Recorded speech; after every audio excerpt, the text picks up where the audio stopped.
दोस्तों, welcome to my YouTube channel. आज हम लोग शुरुआत करते हैं अपने सिलेबस की कि भाई मैथ्स में हमें क्या पढ़ना है, साइंस में क्या पढ़ना है। तो हम मैथ्स में जो आपकी पहली इकाई है कक्षा 10 की इकाई फर्स्ट में जो पहली इकाई का नाम है संख्या पद्धति, उसमें से जो आपका पहला लेसन है वास्तविक संख्या है। मोस्ट इंपॉर्टेंट चैप्टर है और ये इस चैप्टर से यूपी बोर्ड में 2 नंबर का, 1 नंबर का, 4 नंबर के क्वेश्चन आते ही आते हैं।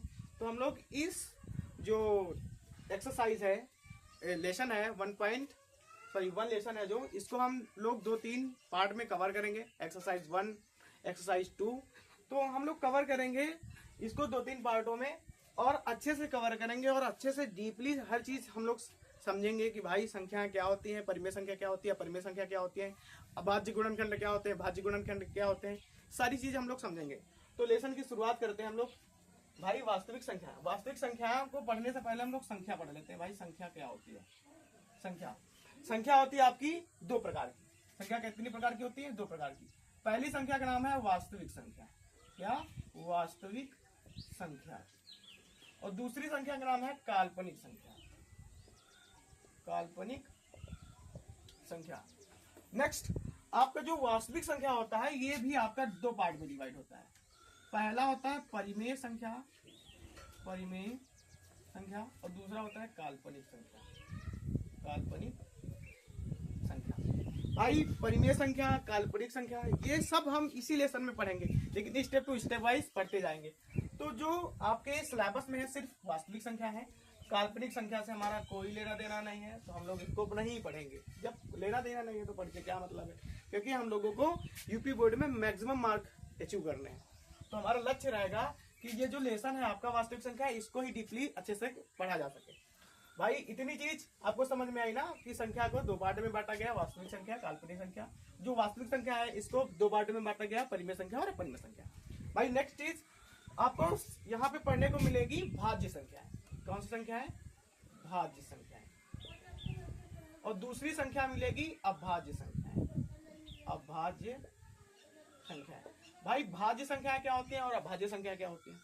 भाज्य संख्या वे संख्याएं होती हैं जो 2 से कटे, यानी खुदते और स्वयं से कटे लेकिन अन्य भी संख्याओं से कटे, वे सारी संख्याएं हमारी भाज्य संख्या कहलाती हैं।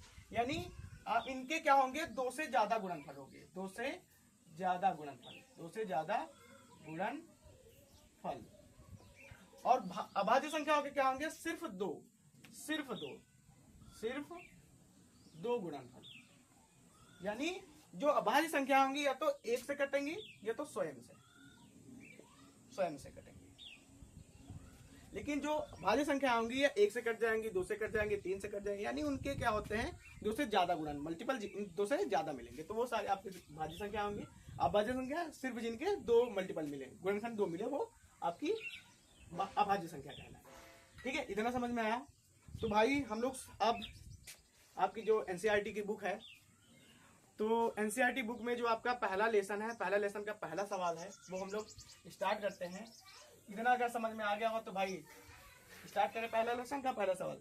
तो पहला लेसन का पहला सवाल आपका है कि निम्नलिखित संख्याओं के, लिख देते हैं सवाल, निम्नलिखित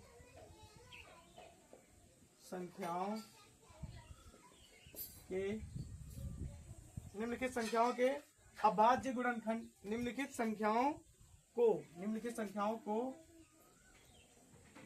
अभाज्य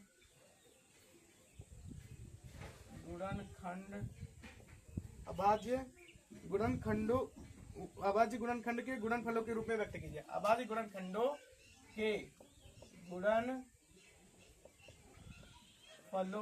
के रूप में व्यक्त कीजिए। भाई आपका ये पहला सवाल है, एनसीईआरटी किताब कक्षा 10 का पहला सवाल। क्या है कि निम्नलिखित संख्याएं, आपको संख्याएं मिलेंगी और उनके क्या बनाने हैं? आपको अभाज्य गुणनखंड करने हैं और फिर क्या करना है? उनको गुणनफल निकालने हैं, गुणनफलों के रूप में व्यक्त करना है। अब मान लो, जैसे कि मान लो हमारे पास एक संख्या है 8। ये संख्या आपकी भाज्य है कि अभाज्य? देखो 8 आपकी संख्या 1 से कट जाएगी, 2 से कट जाएगी, 4 से कट जाएगी और 8 से कट जाएगी। यानी इसके 2 से ज्यादा गुणनखंड है ना, तो ये जो आपकी संख्या होगी ये होगी भाज्य, ये होगी भाज्य।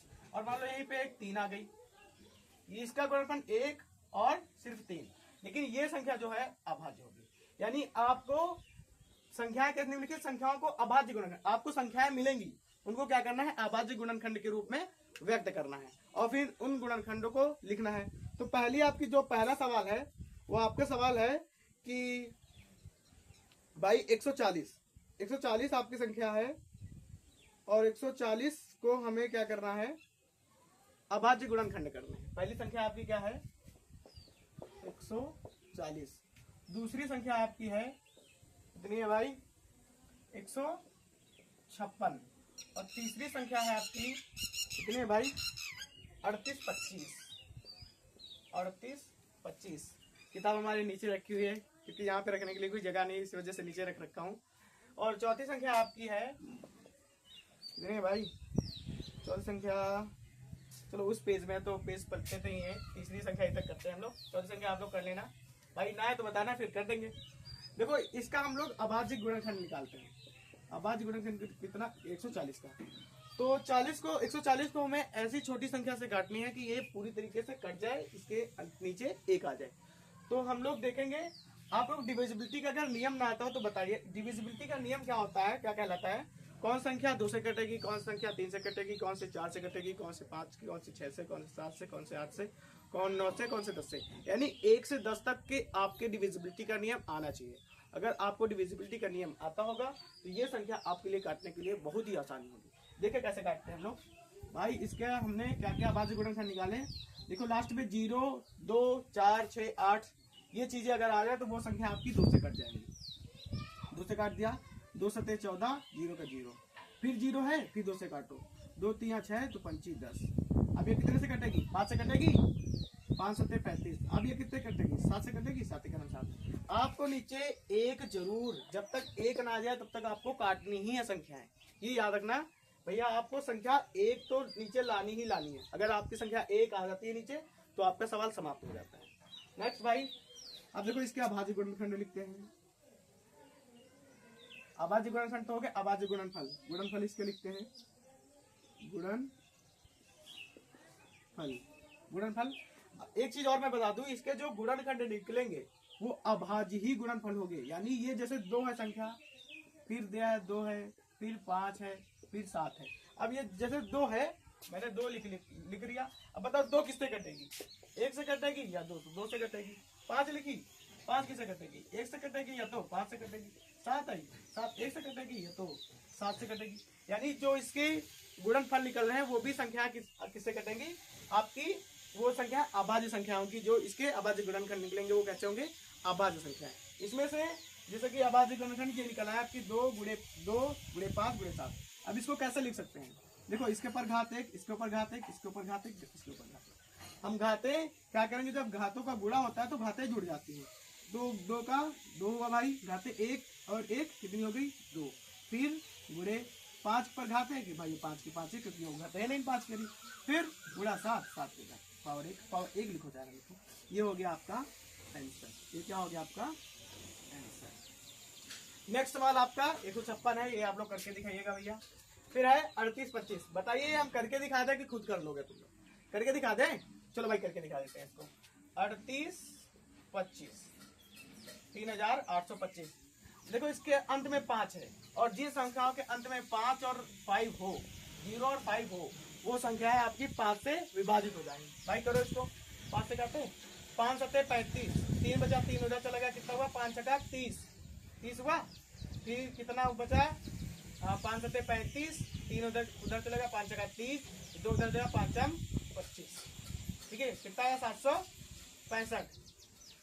अब इसको कितने से काटेंगे, फिर 5 से काटो, 5 का ना 5, 2 उधर चला गया, 2 25, 25, फिर उधर चला गया कितना 1, 5 3 15, 3 आ गया। अब ये कितने से कटेगी भाई, 3 से काटोगे, देखो 3 से कट जाएगी, 3 25 15, 3 क्रम 3 51 आवा। अभी कितने कटेगी, फिर देखो 3 से कटेगी, 3 से कट जाएगी भाई। फिर देखो 3 क्रम 3, 2 उधर चलेगा, 3 7 21। अब ये किससे कटेगी 17 से, 17 क्रम 17, तो इसके बाद गुणनखंड क्या है भाई, इसके बाद गुणनखंड है 5 गुणे 5 गुणे 3 गुणे 3 गुणे 17।